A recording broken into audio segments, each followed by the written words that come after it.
Okay everyone, today I just got Cars 3 on Blu Ray, so let's unbox.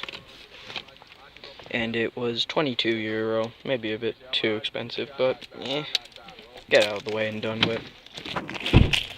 Wasn't done.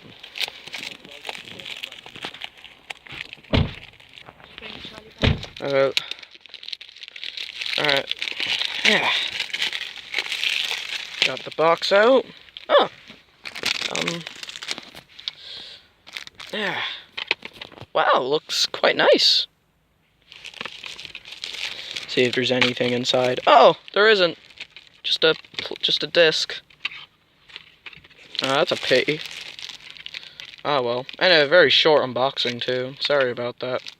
But yeah, I'll see you guys next time. And the next Blu-rays to pick up are the Kingsman movies and the Lego Ninjago movie. So see you guys next time. Skadoosh.